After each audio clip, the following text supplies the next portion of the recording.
धन्यवाद सभापति महोदय।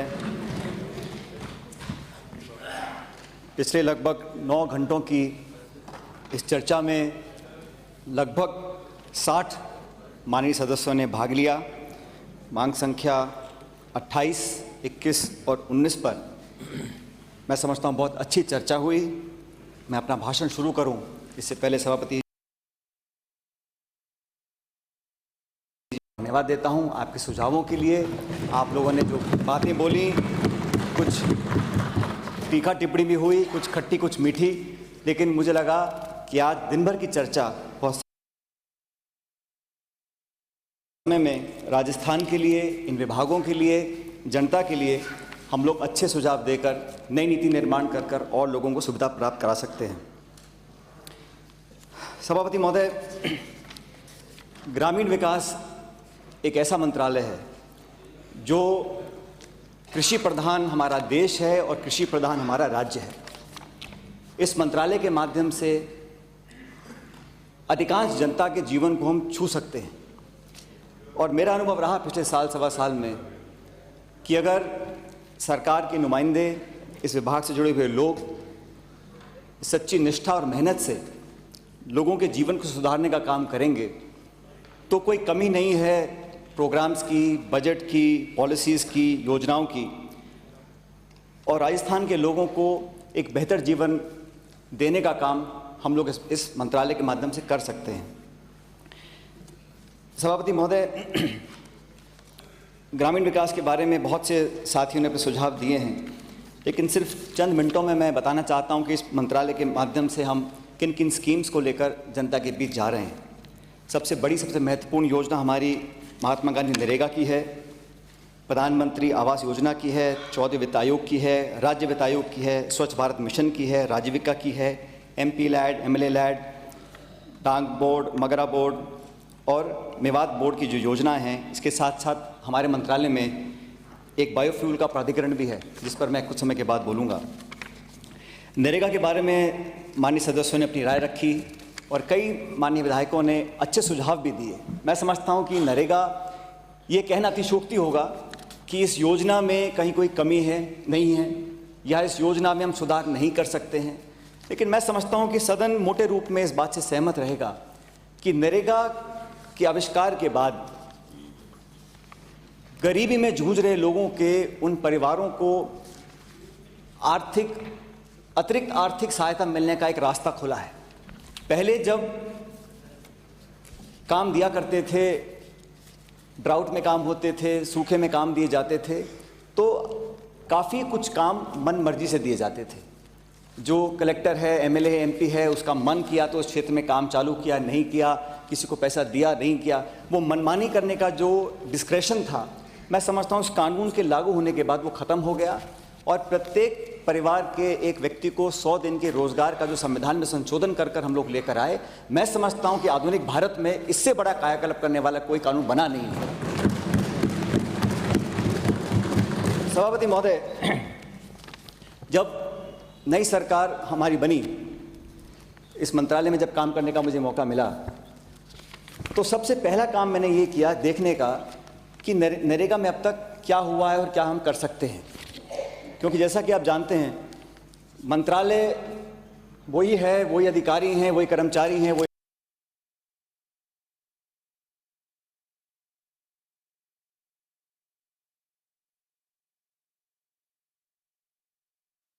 मुझे बताते हुए खुशी है सभापति महोदय कि उसमें हम लोगों ने नरेगा में बहुत जो हमको लक्ष्य निर्धारित किया गया था वो 23 करोड़ मानक दिवस का था, 23 करोड़ मैन डेज का था।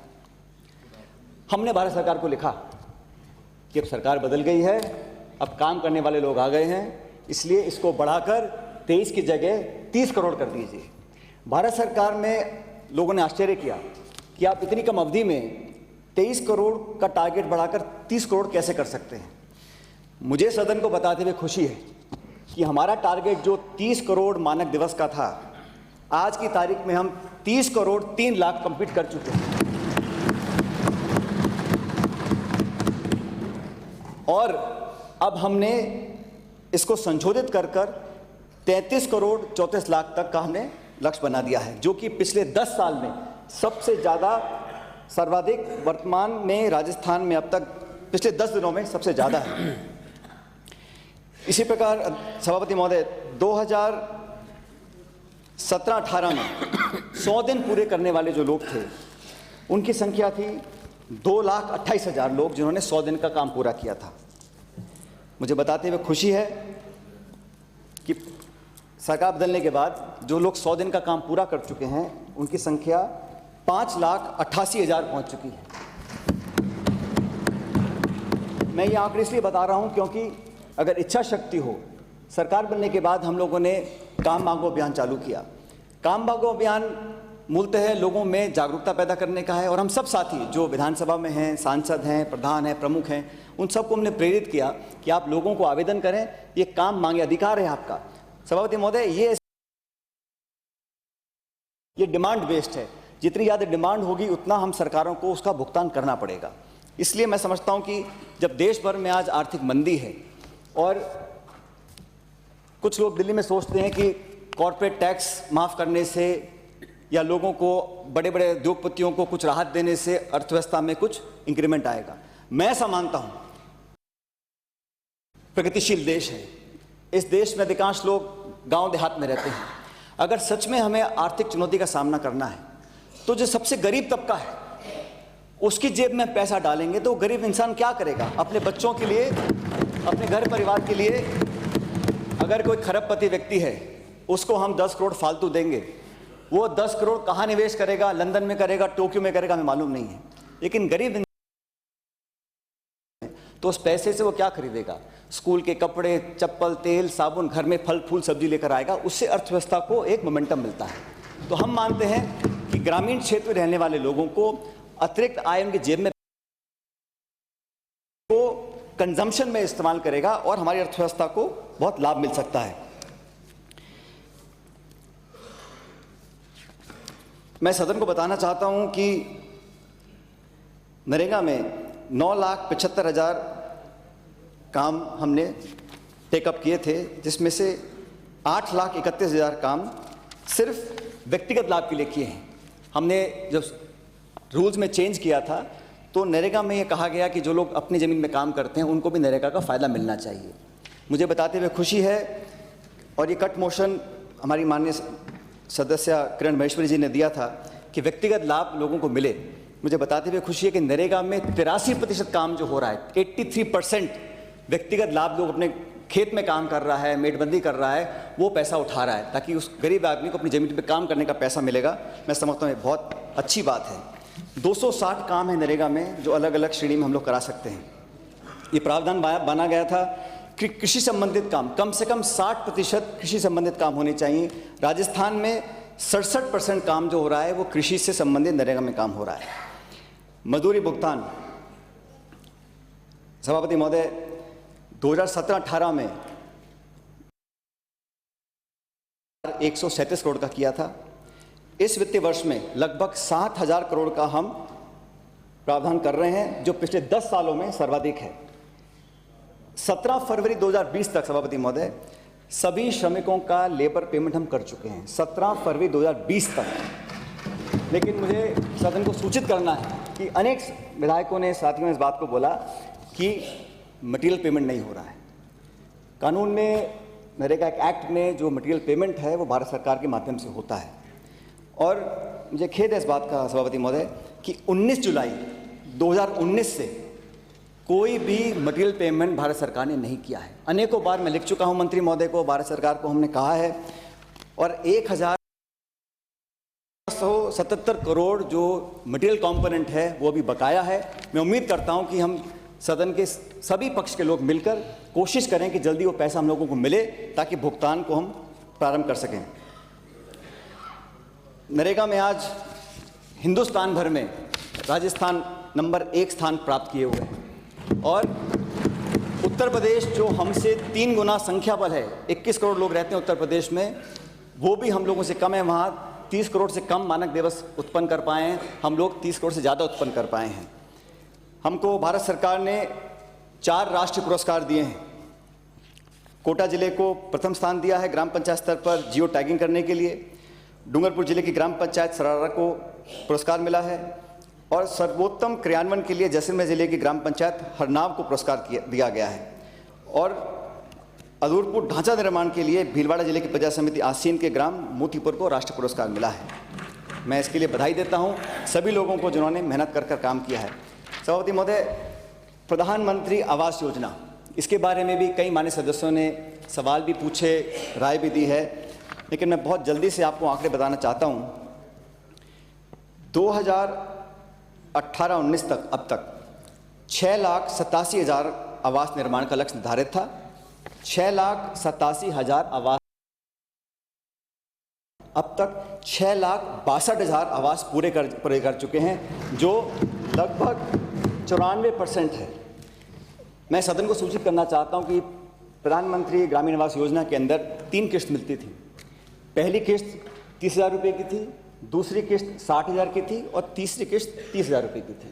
हमारा अनुभव था कि कई बार लोग पहली किस्त लेने के बाद या दूसरी किस्त लेने के बाद काम नहीं करते थे। हो सकता है कुछ मजबूरियां हों, लेकिन हम लोग अपना लक्ष्य पूरा नहीं कर पाते थे। हमने जो इंस्टॉलमेंट पेमेंट है उसमें परिवर्तन किया और पहली किस्त सिर्फ 15,000 दी है, दूसरी किस्त 45 करी और तीसरी अंतिम किस्त जब लेंटर पड़ जाता है उस पर हमने या छत बन जाती है उस पर 60,000 किया है। कुल मिला के 1,20,000 रुपये पीएम प्रधानमंत्री ग्रामीण आवास योजना में दिए जाते हैं और शौचालय निर्माण के लिए 12,000 और 90 दिन का नरेगा का पेमेंट उसमें वो कन्वर्ट कर सकते हैं, तो टोटल 1.5 लाख रुपये एक घर बनाने के लिए दिए जाते हैं। और क्योंकि हमारा परफॉर्मेंस इतना अच्छा रहा, जो हमें लक्ष्य निर्धारित किया गया था अगले साल के लिए वो था 4,50,000, उसमें अब 87,000 का हमको अतिरिक्त लक्ष्य दिया है। जो स्टेट अच्छा परफॉर्म करती हैं सभापति महोदय, उनको भारत सरकार पुरस्कार के रूप में पैसा भी आवंटित ज़्यादा करती है और लक्ष्य बढ़ा देती है, ताकि अधिकांश लोग, ज़्यादा लोग इस योजना का लाभ उठा सकें। जो सैक सर्वे हुआ था, socio economic census, caste census हुआ था 2011 में, उसके आधार पर 16,99,000 ऐसे परिवार थे जहाँ पर ये प्रधानमंत्री ग्रामीण आवास बन सकते थे। लेकिन ये बहुत कंप्लेंट्स भी आए, लोगों ने कहा कि कुछ लोग वंचित रह गए हैं। उसके बाद हम लोगों ने एक और सर्वे किया इस सैक सर्वे से अतिरिक्त, और उसमें 23,57,000 और ऐसे वंचित लोग पाए गए, जिसके बारे में कुछ सदस्यों ने कहा।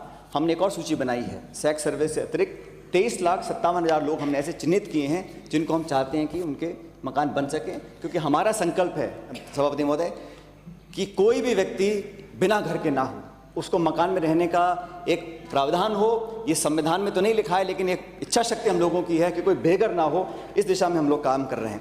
और प्रधानमंत्री ग्रामीण आवास योजना में पूरे भारतवर्ष में राजस्थान का स्थान 4था है, तो मैं समझता हूँ इस पर भी हमारे मंत्रालय ने अच्छा काम किया है।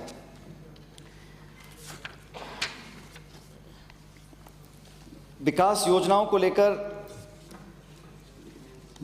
धन आवंटन के बारे में मैंने आपको सूचित किया, सभापति महोदय सदन को सूचित किया। मैं ऐसा मानता हूं कि जो योजनाएं बनाई जाती हैं वो सरकार बदलने के साथ उनमें परिवर्तन नहीं होना चाहिए। अभी इस समय, थोड़े समय के बाद हम चर्चा करेंगे सड़कों के ऊपर।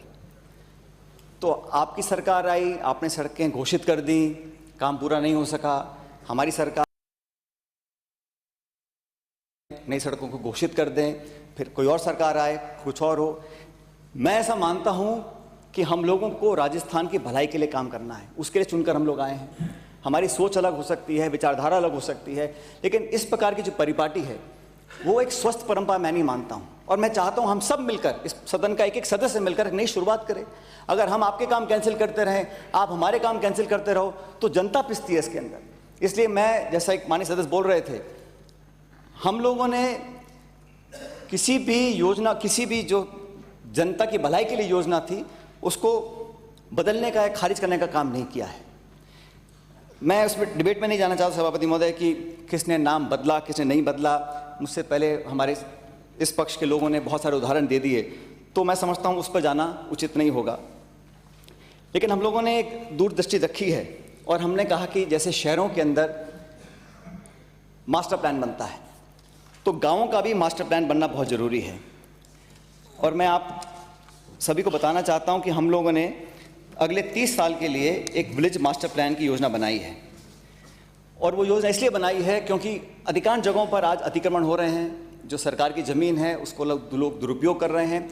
और आबादी के बढ़ने के बाद आज से 10-15 साल के बाद बहुत देर हो चुकी होगी जब हम लोग जो मूलभूत सुविधाएं हैं, स्कूल है, अस्पताल है, पुलिस स्टेशन है, उन सब को हम लोग आज अगर बहुत लाभदायक है।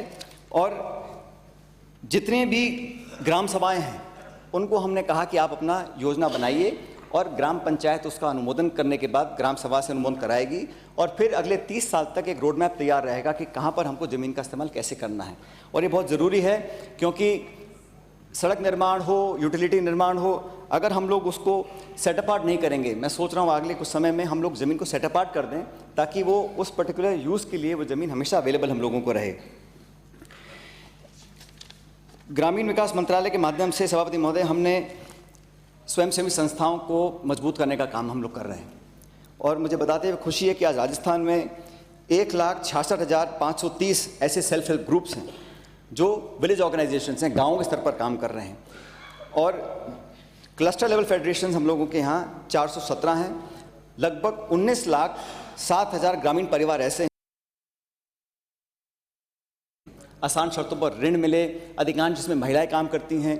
और जहाँ तक ऋण लेकर वापसी करने की बात है, हो सकता है बड़े बड़े उद्योगपति या बहुत खरबपति लोग एनपीएस बढ़ा देते हैं, पैसा वापस नहीं करते हैं, लेकिन इस ग्रामीण क्षेत्र में रहने वाले जो हमारे सेल्फ हेल्प ग्रुप्स के लोग हैं 96% ये जो पैसा उधार लेते हैं ये लोग वापस कर देते हैं। और इनको बैंकिंग सिस्टम से जोड़ने का काम हम लोग करना चाहते हैं। हम लोग मंत्रालय के माध्यम से जयपुर, दौसा, बूंदी, बांसवाड़ा और कोटा में जो हमारे हाईवे फैसिलिटी सेंटर हैं, ज़मीन जो पंचायती राज के पास है, हम लोग राजवीका को देना चाहते हैं ताकि वहाँ पर एक तरह का उनको फ्री में ज़मीन मिले और अपना जो उत्पादन हम लोग करते हैं उसको डिस्प्ले कर सकें और वहाँ पर कुछ ना कुछ आय पैदा करने का मौका उनको मिले, ताकि ग्रामीण में रहने वाले लोग, शहरों में बड़े बड़े मॉल बन रहे हैं, शहरों में बड़ी बड़ी बिल्डिंग्स बन रही हैं, लेकिन ग्रामीण क्षेत्र के अंदर भी अगर वो सुविधा प्राप्त करेंगे तो जो बड़े स्तर पर पलायन हो रहा है देश के अंदर, लोग गांव छोड़कर शहर में क्यों जाते हैं?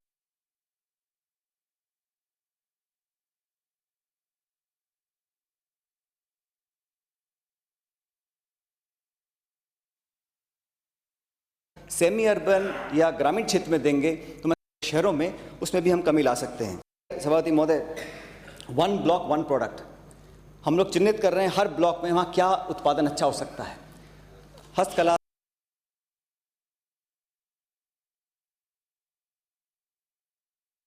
से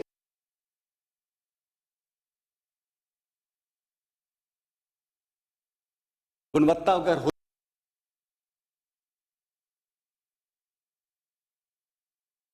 उत्पादन करें, उसकी ब्रांडिंग हो, पैकेजिंग हो, अच्छी उसकी मॉल पर उसको प्लेस किया जाए ताकि लोग उसको खरीदकर ग्रामीण लोगों को और आर्थिक मदद देने का काम कर सकते हैं। सभापति महोदय, अभी कुछ साथी चर्चा कर रहे थे परिसीमन को लेकर। राजस्थान में सही बात है, हमारी सरकारें जब पहले थीं तो हम परिसीमन को उसके अंतिम छोर तक लेकर नहीं जा सके थे, लेकिन इस बार मैंने वन बना लिया था। मैंने चाहे धरती और पाताल और आसमान मिल जाएं, लेकिन परिसीमन का हम पूरा करेंगे। और सभापति महोदय, ये किसी साथी या दोस्त को मैं एडवाइस नहीं करूंगा काम करने की। और कई महीनों तक हमने मशक्कत करी, लेकिन मुझे खुशी इस बात की है कि हम जिस उद्देश्य को लेकर चले थे कि पंचायतों का परिसीमन हो, अधिक पंचायत बने, अधिक पंचायत समितियां बने, ताकि लोगों को सुविधाओं के लिए दूर तक ना जाना पड़े। परिसीमन का काम बहुत जटिल काम था, बहुत से आवेदन आए, बहुत लोगों ने मांग करी। पंचायत समितियों के लिए सभापति महोदय लगभग 170 आवेदन हमारे पास आए थे, हम सिर्फ 57 को बना पाए। नई पंचायतों का निर्माण भी हम लोगों ने किया, कहीं पर रिलैक्सेशन दिया, जो दूरगामी क्षेत्र थे, सीमावर्ती क्षेत्र थे, रेगिस्तान के क्षेत्र थे। नई पंचायत समितियां बनी और 57 नई पंचायत समितियां बनी और नई पंचायतें बनी हैं। सभापति महोदय, कुछ साथियों ने इसका जिक्र किया कि प्रशासक लगा दिए हैं। मैं सदन के पटन पर स्पष्ट करना चाहता हूं कि मैं और हमारी सरकार लोकतंत्र के पक्ष में है, चुनाव के पक्ष में है। धरातल पर चुने जाने वाले सरपंच, प्रधान, प्रमुख हम लोग चुनाव कराना चाहते हैं, लेकिन अगर कोई कोर्ट कचहरी के माध्यम से जानबूझकर रोड़ा अड़ाना चाहता है, उनको भी हमने सबक सिखा दिया। मुझे खुशी है सभापति महोदय कि हाई कोर्ट को भी हम लोगों ने सुप्रीम कोर्ट जाके अपील करी।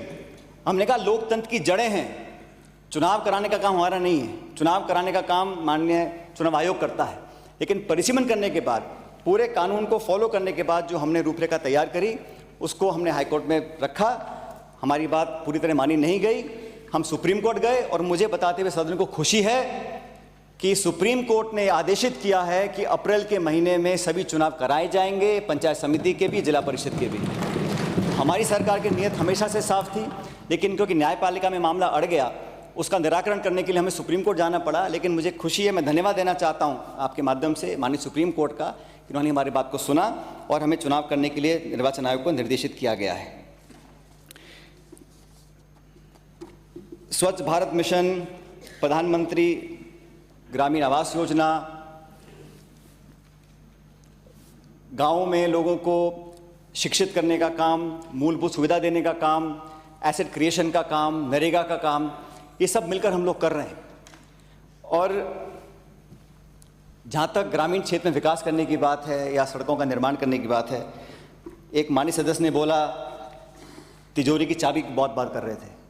तिजोरी की चाबी, सभापति महोदय, चाबी कहीं पर भी हो, विकास में कभी कमी आने नहीं देंगे। मैं आपको वादा करता हूं, सड़कों में भी और ग्रामीण विकास में, क्योंकि हम लोगों का सामूहिक लक्ष्य है कि जनता ने कुछ उम्मीद के साथ हमको चुनाव जिताकर भेजा था और उम्मीद ये थी कि राजस्थान में चौमुखी विकास होगा, लोगों के अरमानों को पूरा करने का काम हम करेंगे। उसमें मैं चाहता हूं कि सदन के सभी सदस्य मिलकर करें। तेरा मेरा हम लोग हमेशा करते हैं, चुनाव में फिर आएंगे, चुनाव पंचायत के उसमें करेंगे, सरपंच के, प्रधान के, प्रमुख के। लेकिन जहाँ तक राजस्थान के लोगों की बात है, उसमें मैं समझता हूँ हम लोगों को मिलकर काम करना चाहिए। यही उम्मीद हमसे लोग करते हैं। सभापति महोदय, पिछले साल 15 अगस्त से 2 अक्टूबर तक हमने महात्मा गांधी ग्राम उत्थान शिविर लगाए थे। इन शिविरों में अनेक लोगों ने पार्टिसिपेट किया और पट्टा जारी करने का काम हमने अच्छी तरह उसमें किया। मुझे बताते हुए खुशी है कि इन शिविरों के माध्यम से 1,37,751 पट्टे इन शिविरों में हम लोगों ने वितरण किए, जो लोग पट्टे हमसे मांगते थे। और जैसा मैंने शुरू में कहा, हमारे मंत्रालय का एक हिस्सा है जो बायोफ्यूल से डील करता है। साथियों, बहुत संक्षिप्त में, बायोफ्यूल एक बहुत महत्वपूर्ण पदार्थ है। भारत सरकार ने नियम कानून बना रखा है, लेकिन राजस्थान देश का पहला स्टेट था जहां हमने रूल्स को फॉर्मुलेट किया है। बायोफ्यूल के लिए भारत सरकार ने कहा कि अब डीजल के अंदर 20% बायोफ्यूल डाल सकते हैं, हाई स्पीड डीजल के अंदर 20% आप फ्यूल डाल सकते हैं बायोफ्यूल। और जो स्टैटिक मशीनरी है, इन्वर्टर है, मोटर है, पंप है, जनरेटर है, उसमें 100% हम बायोफ्यूल इस्तेमाल कर सकते हैं। बायोफ्यूल इस्तेमाल करने का अनेक इसमें लाभ हैं। पहली बात तो ये डीजल से 10-12 रुपये सस्ता है और 95% प्रदूषण कम होता है। कि जितना प्रदूषण फैल रहा है, जितना क्लाइमेट चेंज हो रहा है पूरे देश दुनिया में, राजस्थान में, उसे मुकाबला करने के लिए हर फ्रंट पे हमको आगे आना पड़ेगा। तो कृपया करके आने वाले कुछ समय में हम लोग पॉलिसी बना रहे हैं और आने वाले 1 साल के अंदर हम कम से कम 50 ऐसे आउटलेट खोलेंगे पूरे प्रदेश में जहां बायोफ्यूल हमको मिल सके। और जेट्रोफा प्लांट की खेती के लिए हम लोगों को प्रेरित कर रहे हैं। लेकिन बायोफ्यूल ईंधन के जो रूल्स हमने बनाए हैं, इसके डिस्ट्रीब्यूशन के, इसके रिटेल आउटलेट्स के, ये बहुत महत्वपूर्ण है। और मैं चाहता था कि सदन में इस पर चर्चा नहीं हुई, लेकिन मेरा इसको आपके समक्ष रखना चाहता था कि इसमें धुआं प्रदूषण 95% कम होगा, डीजल से सस्ता है, 100% हम इसका इस्तेमाल कर सकते हैं। और हाई स्पीड डीजल के अंदर 20% की राहत केंद्र सरकार ने बायोफ्यूल डालने की दी है। सभापति महोदय, हमारे जो अभी एक माननीय सदस्य बोल रहे थे, बैरवा साहब, डांग क्षेत्र में और मगरे में और मेवात क्षेत्र के अंदर विकास की बात कर रहे थे। तो हम लोग जो राज्य के एस्पिरेशनल ज़िले हैं, सिरोही, जैसलमेर, बारां, करौली एवं धौलपुर और अन्य पश्चिमी क्षेत्र की 13 पंचायत समितियां, इनको हम लोग चिन्हित कर रहे हैं और आने वाले 3 सालों के अंदर बेहतर प्लानिंग कर कर, नरेगा से इनका कन्वर्जेंस कराकर, टेक्नोलॉजी का इस्तेमाल कर कर इन क्षेत्र को विकसित करेंगे ताकि बेहतर यहाँ पर कृषि उत्पादन हम लोग कर सकें। और जो करौली धौलपुर में जो चंबल का इलाका है जहाँ बड़ी बड़ी रवाइंस बनी हुई हैं, उसका समतलीकरण कर कर, वाटर हार्वेस्टिंग कर कर उसको इस योग्य बनाए कि वहाँ पर खेती हो सके। ये अगले 3 साल का लक्ष्य हमने मंत्रालय के माध्यम से तय किया है। मैं बताना चाहता हूँ सभापति महोदय कि पिछले साल जब बजट पास हुआ था तो जुलाई का महीना आ गया था। उस समय पंचायत के अंदर हम लोगों ने 4 काम दिए थे: चारागाह विकास का काम, मॉडल जलाशय विकास का काम, शमशान अथवा कब्रिस्तान विकास का काम और खेल मैदान के विकास का काम। ये 4 काम हम लोगों ने दिए थे प्रत्येक पंचायत को। मुझे बताते हुए खुशी है कि 94% पंचायतों में इन चारों कामों को किया गया है। इस योजना की सफलता को देखते हुए गया था। अब हम चाहते हैं जितने रेवेन्यू विलेज हैं राजस्थान के अंदर, आने वाले कुछ समय के अंदर 44,500 रेवेन्यू विलेज हैं, प्रत्येक रेवेन्यू विलेज के अंदर इन 4 कामों को हम कराना चाहते हैं। इसके लिए मैं समझता हूँ सब साथी मिलकर काम करेंगे। चारागाह विकास, जलाशय विकास, शमशान एवं कब्रिस्तान और खेल मैदान का विकास, ये हर रेवेन्यू विलेज में हम कराना चाहते हैं।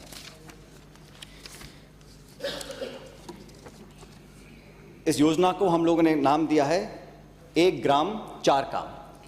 इसकी मॉनिटरिंग भी हम लोग करेंगे। और सभापति महोदय, मैं सभी साथियों से आग्रह करना चाहता हूं कि जो पंचायती राज और ग्रामीण विकास का मंत्रालय है उसमें अधिकारी काम करते हैं, लेकिन जो जनप्रतिनिधि हैं, मेट कौन है, जेटीओ कौन है, बीडीओ कौन है, सीओ कौन है, वो अधिकारी हैं। लेकिन ग्रामीण विकास और पंचायती राज के अंदर प्रधान, प्रमुख, विधायक और सांसद, मैं ऐसा मानता हूं कि जो पब्लिक रिप्रेजेंटेटिव हैं, हम लोगों की ज़्यादा जिम्मेदारी बनती है। तो हम सभी मान्य सदस्यों की जो राय होगी और आप लोगों का जो मत होगा उसको प्राथमिकता देकर हम लोग काम करवाएंगे, क्योंकि जो व्यक्ति वहाँ काम कर रहा है, कर्मचारी, उसको वहाँ जाके वोट नहीं लेना, जिम्मेदारी उसकी इतनी नहीं बनती है।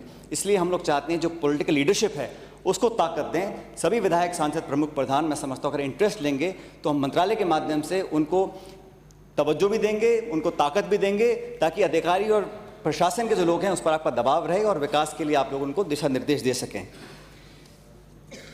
सभापति महोदय, अब इतने सारे 60-62 लोगों ने भाषण दिया और लगभग सभी सदस्यों ने सड़कों की मांग, पुलिया की मांग, स्टेट हाईवे, आरओबी, आरयूबी की मांग करी सभी सदस्यों ने।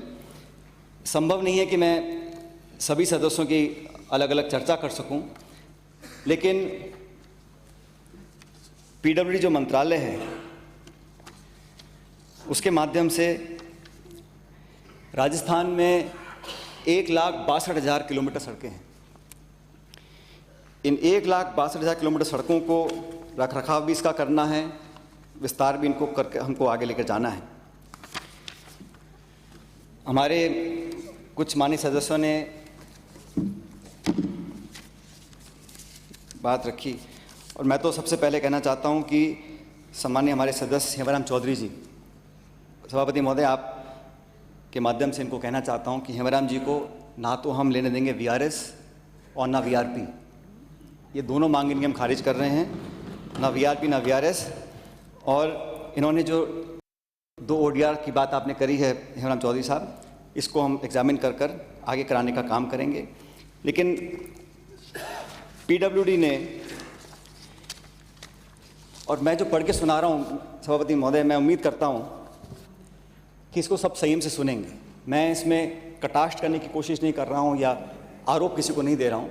जो वस्तुस्थिति है, ये प्रदेश और सदन को अधिकार है जानने का, क्योंकि जितनी मांगें आप लोगों ने रखी हैं, मैं चाहता हूँ कि सभी मांगों को हम पूरा कर सकें। लेकिन जो स्थिति है आज, उसके बारे में अवगत कराना मेरी जिम्मेदारी है, मेरा कर्तव्य है। पिछली सरकार के आखिरी बजट में, आखिरी साल के अंदर, नई सड़क के कामों का जो बजट प्रोविज़न था 240 करोड़ था सभापति महोदय। 240 करोड़ का नए प्रोजेक्ट्स का, नई सड़कों का बजट प्रोविज़न था। उसके विरुद्ध 5,644 करोड़ रुपए की स्वीकृति दी गई है। 5,644। सवाल ये उठता है कि जब बजट नहीं था तो इतनी सारी स्वीकृति दे दी गई, फाइनेंशियल सैंक्शन, एडमिनिस्ट्रेटिव सैंक्शन, पत्थर लग गए, नारियल फूट गए, रिबन काट दिए, तालियां बज गईं। अब सरकार बदल गई। तो पिछले 12-14 महीने में मैंने बहुत कोशिश करी कि कैसे हम वो कड़वाहट को ख़त्म करें, क्योंकि ये सारी सड़कें कैंसिल करने में क्या जाता है सरकार का। पहले भी हुई, हम भी अब भी कर सकते हैं, लेकिन हमने कोशिश करी कि ऐसी कौन सी सड़कें हैं जो 2040 का, दोबारा सुन लो,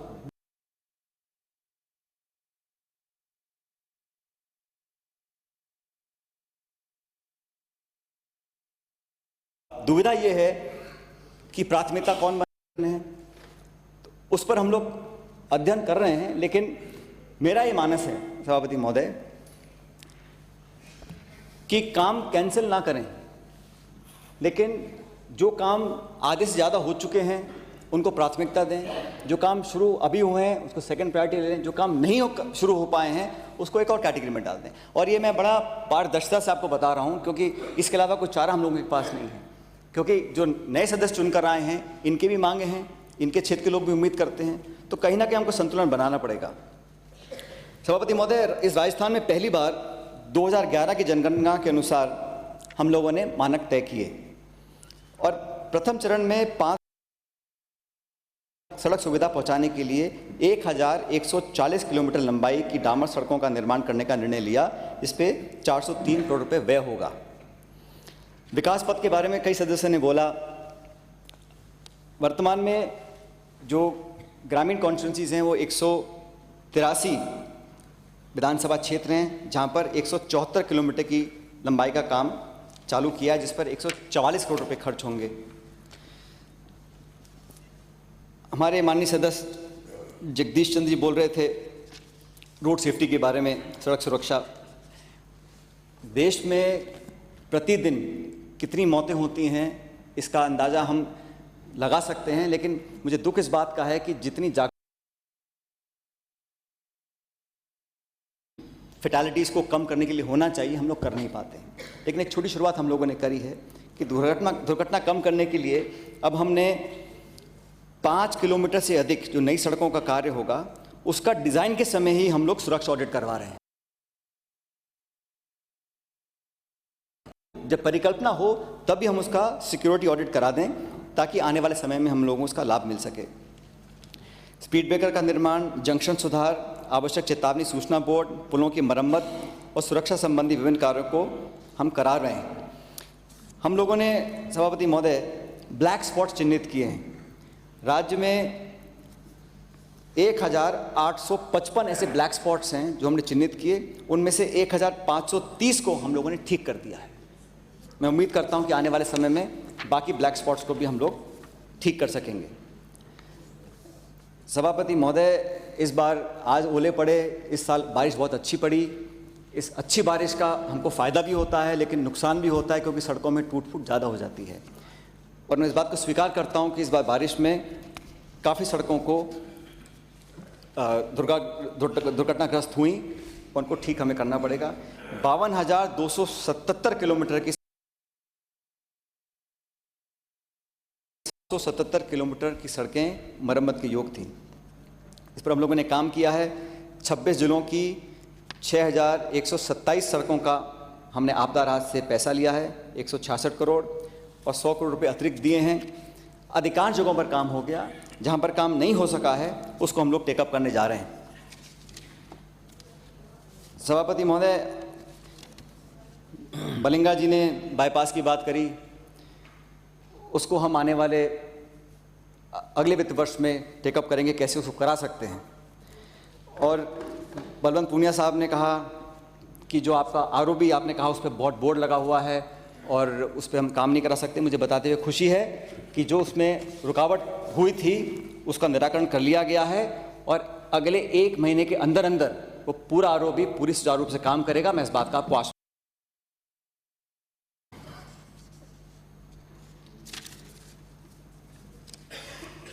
हमारे वरिष्ठ सदस्य अमीन खान साहब ने कहा कि बहुत चिट्ठी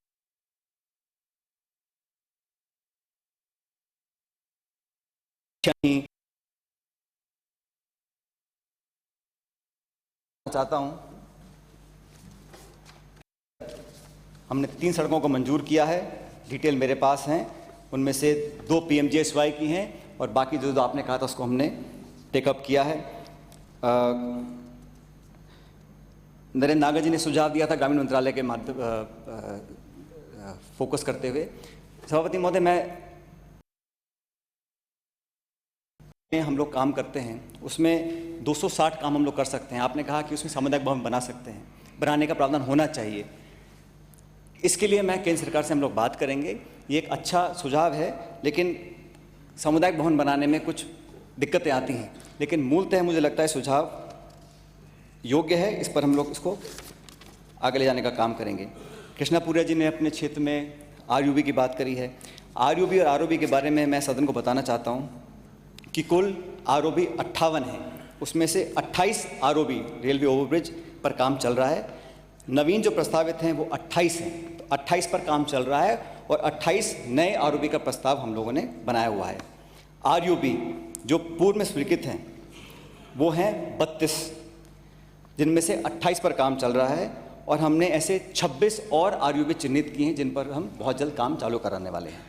तो 32 जो पहले स्वीकृत हो चुके हैं उनमें से 28 पर काम चल रहा है और 26 हम RUB और चिन्हित कर काम उसमें कराने जा रहे हैं।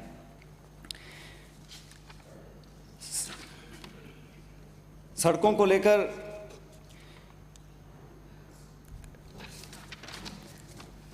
दो तीन और बातें निकल कर सामने आई थी, मैं सदन को बताना चाहता हूं। माननीय सदस्य ने कहा कि अजमेर नागौर और नागौर बीकानेर ये दोनों सड़कें बहुत लंबे समय से लंबित थीं। मुझे बताते हुए खुशी है कि अजमेर नागौर 148 किलोमीटर 255 करोड़ रुपए, नागौर बीकानेर 108 किलोमीटर 370 करोड़ रुपए, ये दोनों को स्वीकृति दे दी गई है और बहुत जल्द इन पर काम चालू हो जाएगा। 2 एक्सप्रेसवे सभापति महोदय बन रहे हैं। 11 किलोमीटर की लंबाई है, 22,000 करोड़ रुपए का ये प्रोजेक्ट है। अलवर, भरतपुर, दौसा, माधोपुर, टोंक, बूंदी व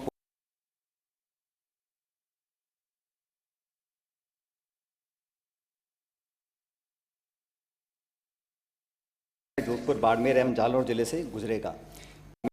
कुछ हमारे किसान भाई, बड़ा गंभीर विषय है।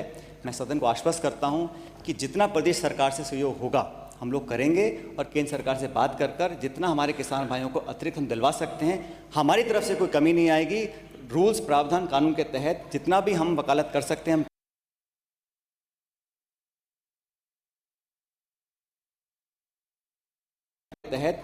हम वकालत कर सकते हैं हम करेंगे, लेकिन वकालत भी नहीं चाहता और ना भी हमें से कोई चाहता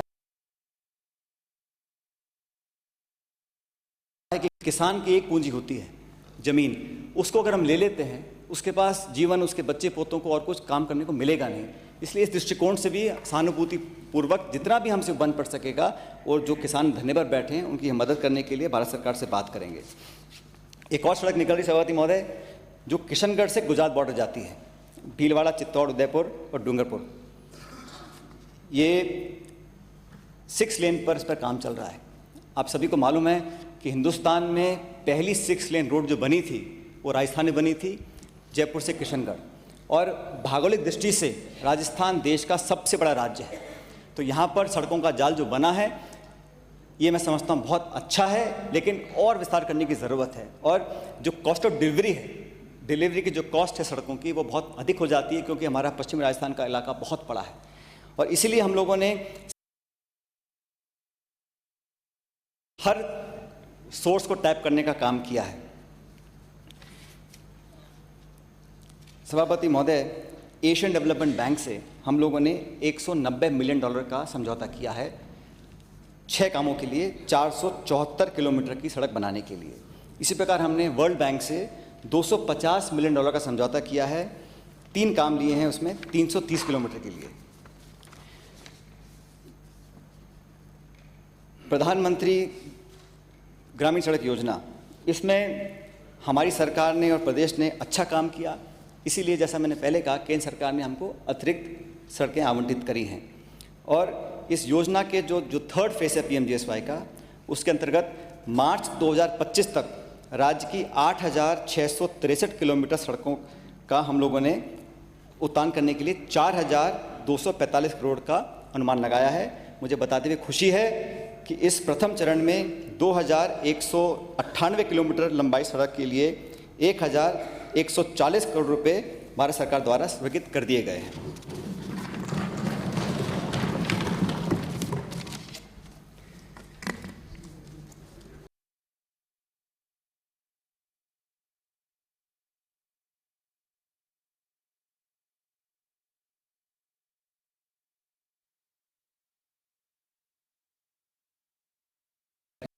तो आप चिंता मत करो, आपने जो मेन सड़क की बात करी है, मैं कोशिश करूंगा कि अगले वित्त वर्ष में कहीं ना कहीं से संसाधन लाकर उस सड़क का काम हम चालू कराएं।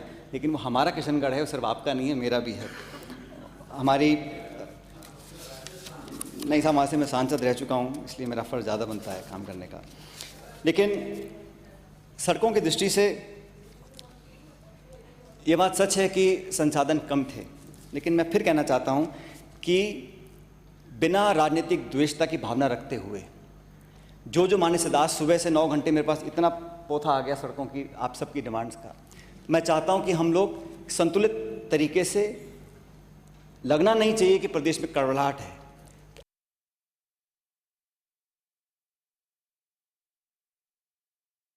चाहिए कि प्रदेश में कड़वाहट है, आप कब कर सकते हैं। लेकिन मेरा मन ये है, हमारी नियत ये है सभापति मिले कि तेरा मेरा हम करेंगे। मैंने पत्थर फोड़ दिया, मैंने नारियल फोड़ दिया, मैंने घोषणा करवा दी, मैंने सैंक्शन करवा दिया। अल्टीमेटली जो सड़क पे चलेगा इंसान, वो किसी एक पार्टी से बना हुआ नहीं है, वो इस प्रदेश का नागरिक है, उसको पूरा अधिकार है सरकार से डिमांड करने का, सरकार इनकी हो या हमारी हो। इसलिए मैं समझता हूँ कि सड़कों के लिए कम से कम हम सब मिलकर काम करें। आप लोगों ने कहा कि मिसिंग लिंक का प्रावधान होना चाहिए, एमएलएस को अलग अलग विधानसभा क्षेत्र वाइज कोटा मिलना चाहिए। मैं समझता हूँ सभी सुझावों पर हम लोग गौर कर बहुत जल्द एक सार्थक निर्णय लेंगे। और अर्जुन लाल जी यहाँ बैठे हुए हैं, मुझे बताते हुए आप सबको जानकारी नहीं होगी, लेकिन पूरे राजस्थान में सबसे ज़्यादा सड़कें के अलॉट हुई हैं तो कपास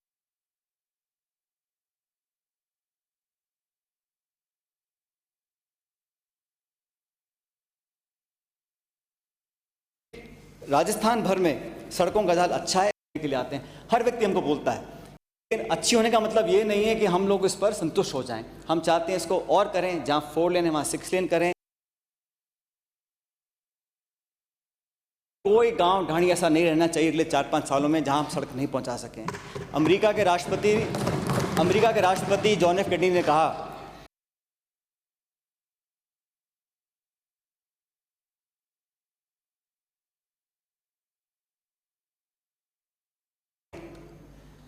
अमेरिका अमीर इसलिए सड़कें बन जाती हैं, इकोनॉमिक एक्टिविटी बढ़ जाती है, आवागमन डेवलपमेंट होता है, इकोनॉमिक गतिविधि बढ़ती है। इसलिए सड़कों में हमें लगता है कि दिल खोलकर काम, जो क्षेत्र के लिए, जनता के लिए, समाज के लिए, इलाके के लिए ज़रूरी है उसको छूना चाहिए। हमारे चाहे रेगिस्तान का क्षेत्र हो, पश्चिमी राजस्थान का हो, ट्राइबल बेल्ट हो या दूर दराज के इलाके हों, उन सब जगह तक सड़कों का जाल पहुँचे, इस मंशा से हम लोग काम कर रहे हैं। मैं सभापति महोदय आपके माध्यम से कुछ बातें हैं जो पीडब्ल्यूडी के डिपार्टमेंट की हैं, मैं चाहता हूं कि मैं सदन को एक औपचारिक रूप से सूचित कर सकूं। प्रधानमंत्री ग्रामीण सड़क योजना फेज़ 3 के लिए 2200 किलोमीटर सैंक्शन हो गए हैं। प्रथम चरण में 183 ग्राम पंचायतों पर विकास पथ पूर्ण हो गया है। अगला चरण हम लोग बहुत जल्दी टेकअप करेंगे। आगामी वर्ष में 1 आरओबी व 16 आरओबी का निर्माण पूरा करना व 19 नवीन आरओबी का काम प्रारंभ करने की मैं घोषणा कर रहा हूं। राज्य में हम लोगों ने, सभापति आप जानते हैं सभापति महोदय, हाल ही में एक एक्सीडेंट हुआ था बूंदी के अंदर भी, और अनेकों बार देखा है हमने कि पुल के ऊपर कहीं कमियां रह जाती हैं तो उससे दुर्घटनाएं बढ़ जाती हैं। और फिर कहना चाहता हूँ, यातायात में, ट्रैफिक में रोड एक्सीडेंट जो बढ़ रहे हैं उसको गंभीरता से हम लोगों ने लिया है, और हमने जितने भी सारे पुल हैं प्रदेश भर के उनका हमने ऑडिट कराया, और ऑडिट में हमने पाया कि 135 हम लोगों ने ऑडिट किए, उसमें से 26 पुल ऐसे हैं जिनको हम लोगों का पुनरुद्धार करना पड़ेगा, और इन 26 पुलों को दोबारा से इनकी रिपेयर मेंटेनेंस पुख्ता करने की मैं घोषणा सदन में कर रहा हूँ कि 26 जो हम पुल हैं उनको पूरा टेकअप करके उनको बढ़िया बना देंगे। आगामी वर्ष में 850 किलोमीटर लंबाई की नई सड़कों का निर्माण काम, 850 किलोमीटर लंबाई की नई सड़कों का काम, 600 किलोमीटर लंबाई की मिसिंग लिंक का सड़कों का काम और 350 किलोमीटर की सीमेंट ब्लॉक का निर्माण काम पूरा करने की हम घोषणा कर रहे हैं। आगामी वर्ष में राज्य सड़क नीति के अंतर्गत स्टेट रोड फंड के अंतर्गत 2000 किलोमीटर लंबाई की सड़कों का सुदृढ़ीकरण और नवीकरण का काम पूरे करने की मैं घोषणा करता हूं। और CRF आगामी वर्ष में सेंट्रल रोड फंड के अंतर्गत राज्य राजमार्ग व जिला सड़कों की 300 किलोमीटर लंबाई में विकास काम पूरा करने की मैं घोषणा करता हूं। आगामी वर्ष में PPP योजना में ADB और विश्व बैंक के लिए हमने जो ऋण लिया है, समझौता किया है, उसके अंतर्गत 500 किलोमीटर की लंबाई की सड़कों का हम लोग चौड़ा करना और सुदृढ़ीकरण करने जा रहे हैं। और आगामी वर्ष में सभापति महोदय, नाबार्ड योजना के तहत 1100 किलोमीटर लंबाई में ग्रामीण सड़कों के सुदृढ़ीकरण व नवीकरण कार्य पूरे करने की मैं घोषणा कर रहा हूँ। ये सारी घोषणाएं हम समयबद्ध तरीके से पूरा करना चाहते हैं। और इसके अलावा कुछ माननीय सदस्यों ने कहा, बिल्डिंग्स के बारे में कहा, डाक बंगले कहा, रेस्ट हाउस की बात करी, तो सभापति महोदय मैं तो बहुत स्पष्ट बोलने वाला व्यक्ति हूँ। मैं साफ बोलना चाहता हूँ कि फिलहाल इस वर्तमान आने वाले वित्तीय वर्ष में कोई भी नया हम डाक बंगला या कोई ऐसा निर्माण ले नहीं रहे, क्योंकि हमारे प्रदेश में बहुत सारी जर्जर बिल्डिंग हैं जो बनी हुई हैं, उनको हम कैसे मेंटेन कर सकते हैं। वो धरोहर है हमारी, कई एंटीक बिल्डिंग्स भी हैं, लेकिन जो हमारा पैसा है मैं चाहता हूँ उसका सदुपयोग करा जाए। और एक डाक बंगला अगर नहीं भी बनेगा तो बहुत ज़्यादा दिक्कत नहीं आने वाली, लेकिन हमारी सड़कों पर अगर हम कम खर्च कर पाएंगे या सेफ्टी के प्रोग्राम्स को हम आगे नहीं लेके जाएंगे तो हमें दिक्कत पैदा हो सकती है। इसलिए थोड़ा कड़वा लग सकता है, लेकिन फिलहाल मैं समझता हूँ मैं डाक बंगले के लिए मैं यहाँ किसी सदस्य को हाँ भर दूँ, वो संभव नहीं है। लेकिन आप सभी लोगों ने जो सुझाव दिए उस पर हम काम करेंगे। विभाग के सभी साथी मेरे यहाँ बैठे हैं और इस सदन के अंदर इन तीनों डिपार्टमेंट्स में मुझे लगा कि सभी साथी चाहते हैं कि राजस्थान विकास के पथ पर अग्रसर हो। सभी हम सदस्य चाहते हैं कि हम राजनीति से ऊपर उठकर विकास की बात करें, सड़कों के निर्माण की बात करें। सड़क अच्छी बनेंगी, प्रदेश विकसित होगा, हम सबका मान सम्मान बढ़ेगा। और आज दिन भर जो लोगों ने रुचि दिखाई है ग्रामीण विकास मंत्रालय के तहत, पंचायती राज के तहत, सड़कों के निर्माण को लेकर, और हम सब साथी अपने अपने क्षेत्र में विकास चाहते हैं, इसलिए सड़कों के लिए हम अर्जी देते हैं, भाषण देते हैं और हम चिंतित रहते हैं कि नरेगा को हम कैसे और सुदृढ़ करें, कैसे और पारदर्शी बनाया जाए, ग्रामीण हमारी जो योजना है वो धरातल तक वो पैसा कैसे पहुंचे। ये समझता हूँ मैं हर हमारे सांसद, हमारे विधायक के जहन में चिंता रहती है। इसीलिए हम सब लोगों ने इतनी रुचि लेकर 9 घंटे तक बहस करी। मैं पूरे सदन को आश्वासित करना चाहता हूँ कि बजट पास होने के बाद, क्योंकि ये जुलाई से लेकर मार्च तक का बहुत कम समय रहा, इस बजट के पारित होने के बाद राजस्थान को विकास में कहीं पीछे हम नहीं आने देंगे। सबका हम सहयोग लेकर चलेंगे। आप सबको मैं सहयोग लेकर चलेंगे। आप सबको मैं जवाब दिए, सवाल पूछे, और जिन जिन विधायकों का, जिन जिन हमारे माननीय सदस्यों के का जिक्र मैं समझिए कि मेरे जहन में नहीं है, सारे दस्तावेज मेरे पास हैं। आपके सारे स्पीच हमने रिकॉर्ड किए हैं। एक एक माननीय सदस्य की, सभापति महोदय, एक एक माननीय सदस्य की सारी मांगों पर मैं व्यक्तिगत रूप से बैठकर चर्चा करूंगा। आप सब लोगों को संतुष्ट करूंगा। अगर 100% संतुष्ट नहीं कर पाया तो कम से कम 80% संतुष्ट करने की मैं आपको आश्वासन देता हूं आपके माध्यम से। और अंत में कहना चाहता हूं, सड़कें विकास की कहानी कहती हैं, ये वो नदियां जिन पर उन्नति बहती है। हम ये कहानी कहने का हौसला ले चले हैं, तूफान के बीच तरक्की का कारवा ले चले हैं। सभापति महोदय बहुत बहुत धन्यवाद। मैं आग्रह करता हूं कि ये पास करा दें आपका बजट। मांग पास कराने का।